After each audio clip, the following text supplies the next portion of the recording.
Time now to welcome tonight's guest. So before I get into it, last week I had all kinds of issues trying to connect to the guest. So before we start, let me make sure you can hear me. Chase, can you hear me? I can hear you, bro. Awesome. Thank you very much. I had about 3 restarts last week. So I just wanted to be Ooh, sure you were here. All right, then let's get this show on the road then. So tonight's guest. Last week I was joined with the remarkable Roof Gold MBE. This week we have an adopted son of Liverpool. He's from the Bronx, New York City. His name is Chase Johnston Lynch. He's been in Liverpool for over 10 years now. He's best known 20 of the years, bro. 20. 20 years, excuse me. He's been in the city for 20 years now. He's best known in the city for his youth work, directing videos and podcasting, but we'll be delving in deeper into his career, his life before Liverpool, and what he's been up to since he's been here. But one thing I'm excited to hear about is how he rubs shoulders with the legendary Wu-Tang Clan. That's something I need Oh, to hear bro. about. That's something we need to hear about. I Welcome to the could tell show, you. Chase. Mhm. Hey, Jermaine. Hey, I could tell you, I have several like YouTube channels where I tell the full-on story of the Wu-Tang Clan. You know what I mean? So definitely, it's too long to go into in a short video, but yeah.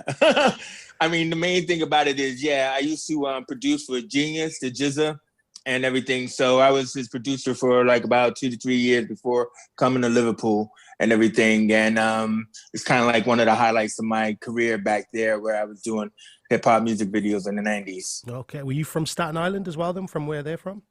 No, bruv, I'm not from Staten Island. I'm from the Bronx. But I mean, I'm raised in Harlem, went to school in Brooklyn. But like, no way, man. I'm not from No, Staten Island.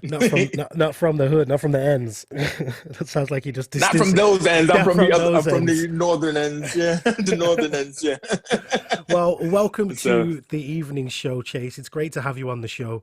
The main thank you, focus bro. of Thursdays in Conversation with is to get to know people. Some people who are born and raised in the city and are doing things within the community, or some people like yourself, like myself, who aren't from the city Mm, originally, but have found yeah. themselves here and just can't get out because it's a great city. Well, yeah, exactly, bruv. I don't know why the people who grew up here don't like it. The born and bred people are always like looking to get out, but the people they're always looking to get in. It's a strange combination, isn't it? The grass is always greener. That's what they say. The grass is always There you greener. go, Jermaine. There you go. You've hit So, so, so growing up in the Bronx, then obviously it's very different growing up in the States. Obviously, growing up here in the UK. What was it like for you? What was your background in the Bronx before you came over to Liverpool? Well, I mean, like to be fair, I grew up in Harlem, but I lived in the Bronx. So, I mean, Okay. as I was saying in the pre-interview, I mean, New York City, has 5 boroughs. So, I mean, like we usually just say we're from New York. We don't diversify like that. Like Hmm. the Wirral and Liverpool. But I mean, yeah, man, growing up there was it was to me it was really good because I grew up in the 70s. Where life was a lot simpler back then. Hmm. I mean, the closest reference to give you is Do the Right Thing, right? The Spike Lee Spike Lee movie. You remember classic. that one? Yeah, man. Of course. How like that one street could feel like the world, Hmm. and like we all like, lived on those kind of a blocks, where the old people watched out for the younger people. Young people didn't really kind of like venture past their ends of the block, and you could feel like you're living in a whole microcosm of a whole like universe. Mine, particularly in Harlem, where I grew up, was right across from Yankee Stadium. So Okay. maybe a lot of people know of the Mets, Hmm. but it was a very small little community, like living here in Tostas, where I am now. So that's why I think I really love it so much because everybody knows everyone. Hmm. Like how it is walking down Bow Street. Absolutely. It's like Absolutely. you You can't, just you got to yeah. you walk into somebody and when you're living in a big metropolitan city, it's like everybody you're in like big tower blocks and you don't know your neighbors. But in the 70s you did, Hmm. but times changed, of course, as we got, older and more scarier. I mean, what you know, about s- what about career wise then? What were you doing in the Bronx in terms of work? I mean, I know now you work in a lot of media based stuff. Was it the same there as well in Harlem Well, and then eventually when you moved to the Well, Bronx? obviously growing up, it's kind of like there are two types of people. There are the people who are involved in things, and there are people who like sit at home watching TV. So I was like one of those sitting at home watching TV. I was like the Fair comic book enough. kid, you know what I mean? Hmm. And everything. Thankfully, my older brother tried to protect me from the lifestyle that was outside of our window. Hmm. And then, we moved on up like the Jeffersons. So it's like we moved up to the east side, like Fifth Avenue, Central Park, when I was like around 10. And so, Is you that know a, what I mean? is that that's a nicer neck of the woods than the to the east side? I remember Yeah, that. yeah, yeah. That was the moving You on ever heard that of the movie? road.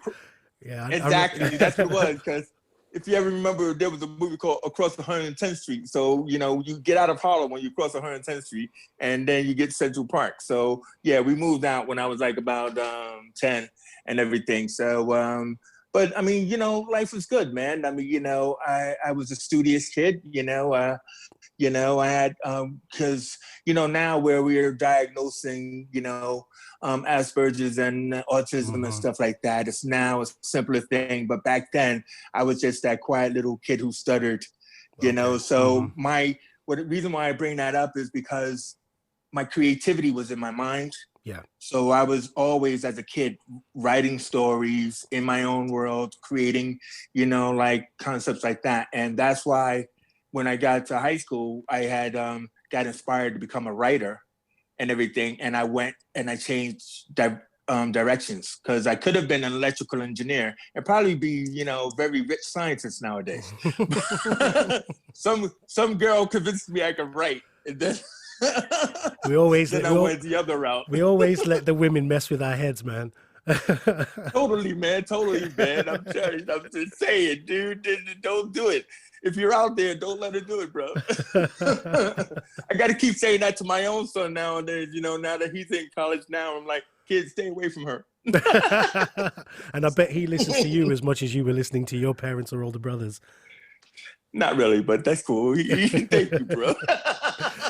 We're going to play a song very shortly. We're going to have a little song break. Yeah. But before I do, I know you said before it's a long, long story as to how you and the Wu-Tang Clan came connected.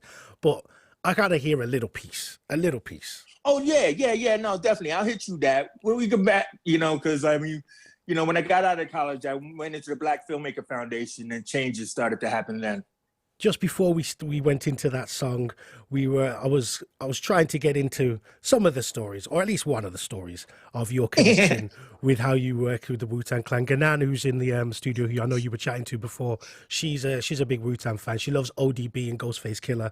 I'm not as, I'm going to say the obvious guy. I'm a bit of a Method Man, fan. I do love meth. But how did you and their paths cross? Well, so when like I said, I was a writer, right? So I mean, I think it's important to start there. It's just only because when I ended up working in music videos, I ended up working for a director as his producer, who wrote his treatments. So treatment writing was like a big thing in the 90s. So you can actually write a treatment for anybody, from Jay-Z to Black Eyed Peas to all of that kind of stuff. And if they liked your concept for that video, then what will happen is you can have a phone call with them. They could just call you. And I used to get some, drunken calls at 2 a.m. going, yo, dude, what's up with this idea you got? And, so basically I was down in Florida working with Uncle Luke and the 2 Live Crew. Mm-hmm. Remember Uncle Luke and the 2 Live Crew? Mm-hmm. Yeah. It wasn't a great experience. But either way, we come back, and our boss, he says, yo, man, some guy named Justice was looking for you. I mean, who the hell?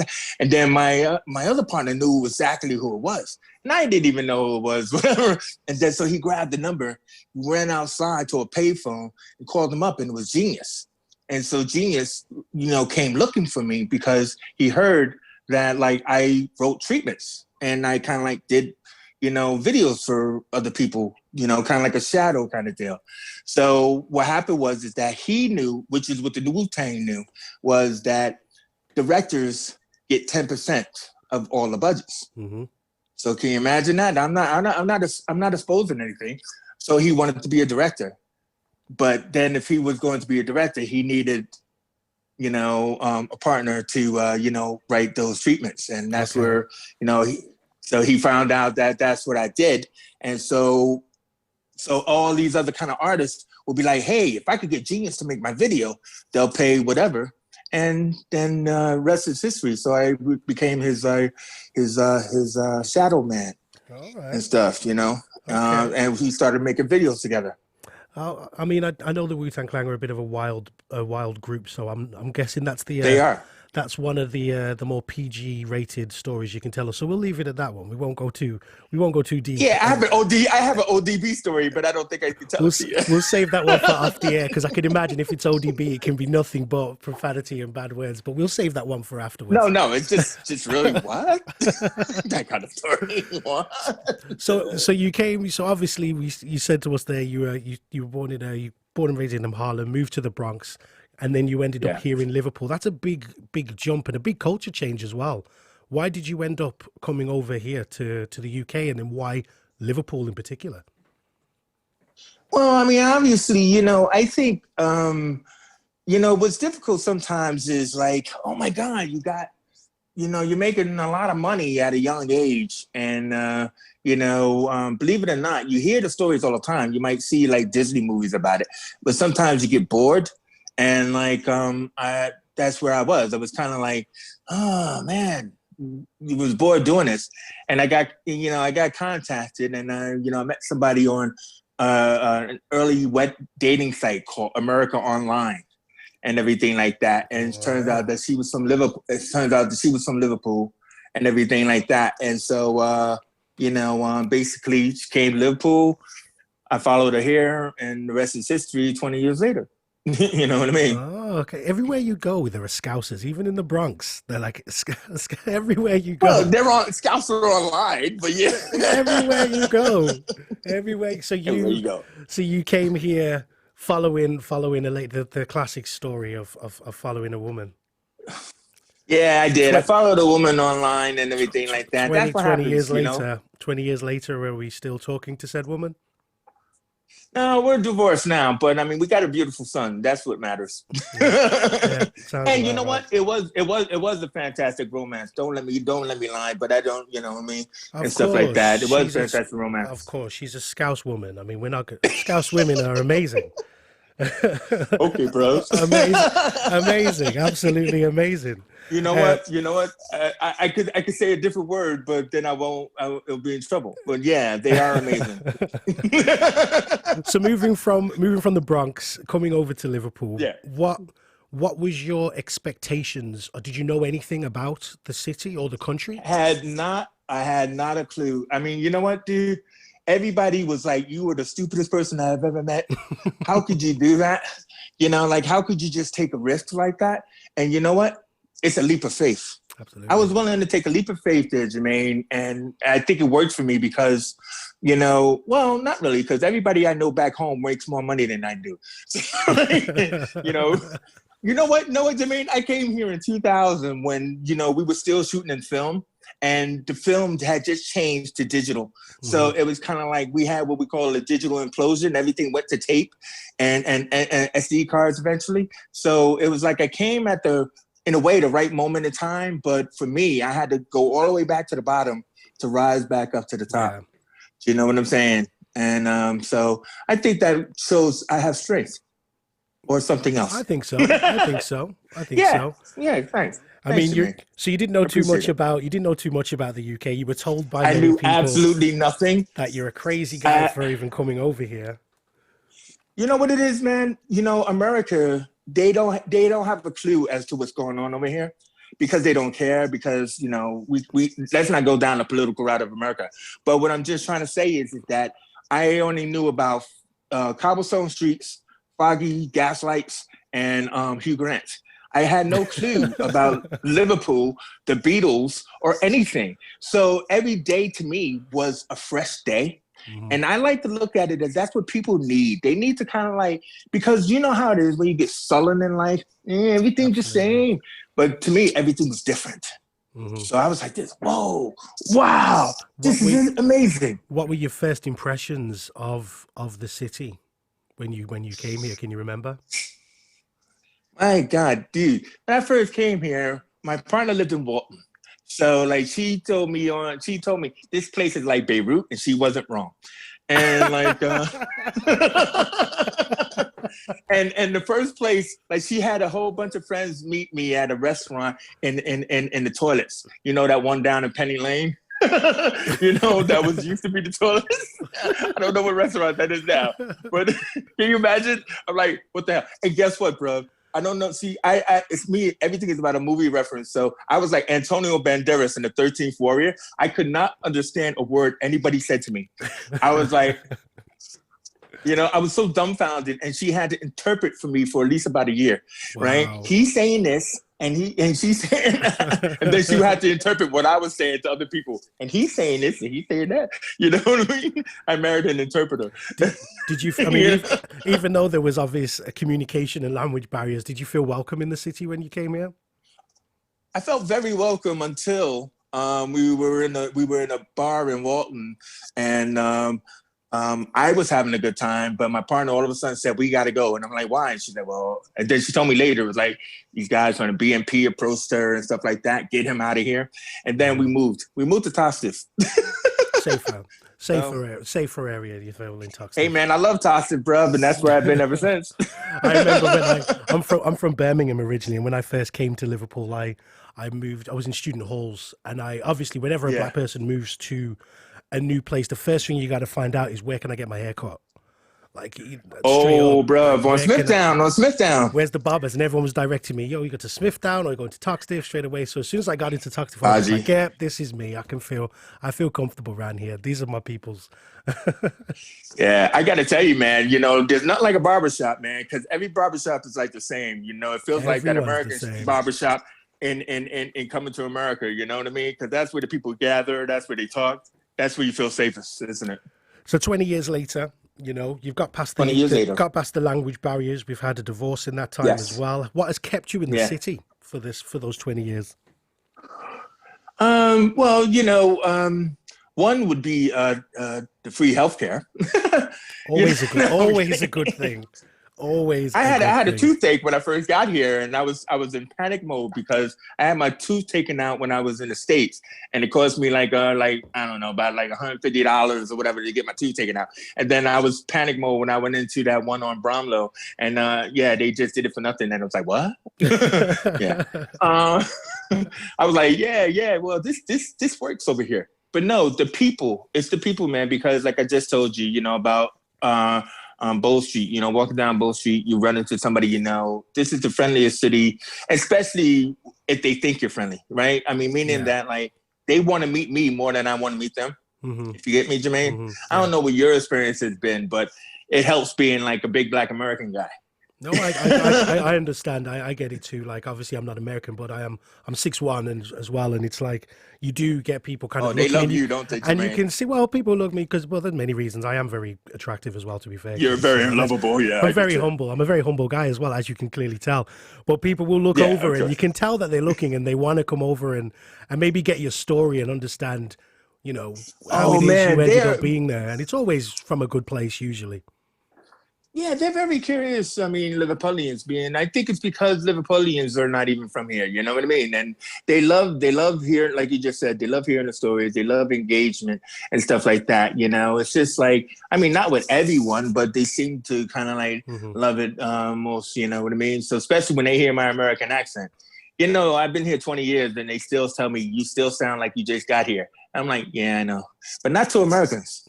I was going to say, do they hear a Scouse twang when you talk to friends and family back in the States? Oh, hell yeah, man. I got a big family, so I only make it back once a year, but I have like cousins who moved to Australia. So my family's pretty international. So when they come back home, to me, they sound like Crocodile Dundee. So I mean, I can't say I sound like Hugh Grant, but I don't sound like I used to sound. Little one from Harlem and stuff. It's hard to be talking like that. It's hard to be in this city for 20 years and not pick up some of the mannerisms and some of the accents and some of the words. Yeah, I say la. Totally. I say la a lot, which is bad. I know it's bad, especially being a broadcaster. But I do if I'm talking to my friends, I would say it a lot. Laugh. Well, I try to say bruv a lot, which is kind of like, that slang from London. So I don't know, man. I'm a mishmash, man. Don't ask me what people sound like or where they're from. Let's go to You know? another song. We're gonna find out a little more about you, Chase. We've still got some time with you. You're all right to stay with us for a bit longer, right? Ah, cool, man. We move into the present day. That's cool. Chase Johnston Lynch, the creative director of Big Condo Academy, is my guest tonight on the evening show. Chase, I've mentioned a couple of times now, you're the creative director, obviously, of Big Condo Academy. Tell us about the academy. What do you do? What's it all about? Yeah, so I mean, pretty much is like the Big Condo Training Academy is like what we call like a media campus. So it's like what we're doing is that we offer creative options to people of all ages, from 16 all the way up to like past 45, and as you said in the opening, music, media, fashion, radio, and all that. But mainly is that like we are located up in Vassar, where we have like two major studios. One's a recording studio. So that's for people who are like artists that want to come in and record tracks and everything else like that. And, make music. We master as well. We do that for like very like low price in town, especially now that a lot of like music places have been shut down due to the pandemic. And we have our online podcasting suite. So that's what I run is that like I actually program radio shows, podcasts, I would say kind of like this, what you're doing. But what we do is we run like about 9 to 10 different shows, more like talk shows, half an hour length. And I do one called the Community Podcast. But we have different ones like different film shows. We have a woman's show, Black History show, all that kind of different thing. And pretty much we're just trying to keep people creative in this time frame. I mean, nobody expected the pandemic, and we were doing this before the pandemic. I would like we've been around for like about 2.5 years now, but we've been in our new location since the pandemic, which was messed up because we moved in. And the pandemic hit, I'm talking about that March lockdown period where we were ready to open and then we had to close, and then we actually received, like our NCFE accreditation. So our courses are accredited, and we received that in August. And then in October, we actually became partners with City of Liverpool College, where after I had delivered a keynote speech for all of their teachers, like about 300 teachers around the anti-racism strategy. Do you know what I mean? And my whole thing was, well, if we want to combat racism, because of the whole BLM and everything that was going on, of course, we can't do it in anger. We have to do it in communication. And what we have to do is, I know that, like, say, as a Black person, I'm pretty sure it happens to you all the time, Jermaine, is like, like you get a friend of yours who is not Black, who wants to know, what could I do? I mean, how can I help? Or what? And then you're like, you're asking me this now? I mean, really? But my whole point is that I felt like in the position I was in, I needed to just get the communication going, conversations rolling. So we did a lot of conversations with whether it was men, women, young people, all that kind of stuff. And we were running all of that throughout this past year, and my podcast definitely wanted to focus on Black excellence as opposed to let's keep reminding us about like negativity stuff. Like I don't want to say anything bad about Slavery Remembrance Day, but I will say I've been here 20 years and in 10 years we celebrated it. But can we now start to celebrate Black Excellence Day? What day is that? I don't know, bruv. It's every day. But I just mean, and we just like celebrate, you don't need to set some time aside. Let's just do it. Yeah, and thankfully television is a route because we got shows like HBO's Watchmen or Lovecraft Country that are telling us about the Black experience of Tulsa, the Tulsa riots, Black Wall Street, and people go, "What? I never heard of this." And then it's like, yeah, it exists, bro. Black people were not just grabbed up off a shore somewhere and planted here, and then they should be thankful. It's like there was so much pride in Africa and all of that other kind of stuff that we need to remember. We need to pull that back.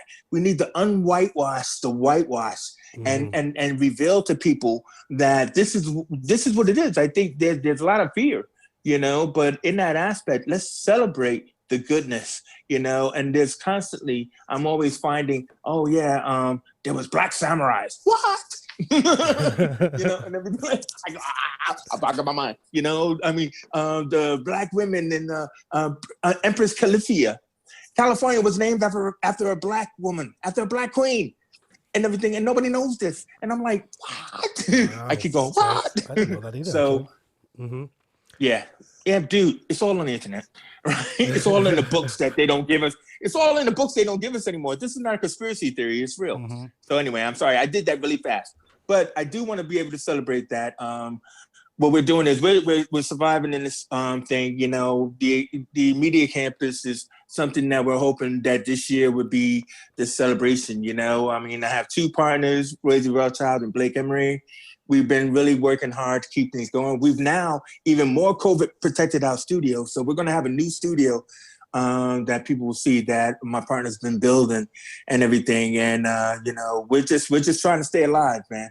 So, I appreciate you being able to let me say that. I'm sorry if I said it really fast. So hopefully everybody understood what I'm saying. No, it's okay. No, it's great. You said before the main thing about Big Condo Academy is offering, support to people who are, in the media. Free support. Don't forget that. Free support. Free support, of course, to people who are in the media and are doing all kinds of stuff. How do you offer that support, and what type of support are you offering? So, we could call it digital resilience. We could call it like right now, we've all moved into the Zoom world that we're not going to get out of. We thought we would get out of the Zoom world, and what we have to do is creatively think about how can we do something beyond these multi-squares of communication that we're doing. And what we're trying to do is collaborate with other organizations to do that, to be able to give young people a sense of their skills. Like my son goes to City of Liverpool College, and they're doing their best to keep them creative and everything. And what we're just trying to say is we're an option for that, let us work, let us talk, let us explore, because we don't look like we're coming out of this anytime soon. So what we need to do is we need to be able to give people more options to be able to communicate with one another. There's the loneliness strategy. There's what could I do, bruv? I'm just tired of sitting in my house. And I don't know how many times I got to watch that TV, whatever. And oh my God, British telly? Don't get me started. In a good way or the bad way? No, in a bad way, man. There's nothing on TV. Is there anything on TV besides some cake show? Let's make another cake. Hey, don't be talking about Bake Off. That's my show. Bake Off. All right. Bake Off is my... You force yourself to watch it. Force myself. Well, do you know what? I did actually force myself to watch it originally, but then I fell in love with it. I love Bake Off. I love it. You have no choice. I get it. I'm watching Law and Order now, man. I'm just saying. You know how it is when you're on Netflix, right? You're like, I've watched it all. But now Netflix is supposed to be coming out with a new movie every week. I have nearly completed Netflix now, though. I am. There you go. The title credit sequence for Netflix in general. Chase, there we go, bro. You're such an interesting person. I could honestly carry on this chat with you for another half an hour. You got so much. Yeah, man. But I do got a class. I left up an hour ago. Okay, well I'll let you get back to teach the class. If any of our listeners are listening and they like your vibe, they like what you're talking about, what you've said about the Big Condo Academy, and they want to find out more, how can our listeners go and do that? Oh man, yeah, we're all on the social medias. You definitely can find us on Facebook, Big Condo Online, and Big Condo Academy will take you to all of our different channels and stuff like that. Please follow our shows. We can always use more ticks and likes on those and everything. But we're on Instagram, everything. But Big Condo Online is the branding, so you can find us everywhere on that and stuff. But and I just want to just say thank you for listening, and please, we're an option out there, people. Chase, absolute pleasure having you on the show, mate. Really, really appreciate it. Take care of yourself. Thank you for chatting to us, and have a good night. Thank you, Jermaine. All right, peace out.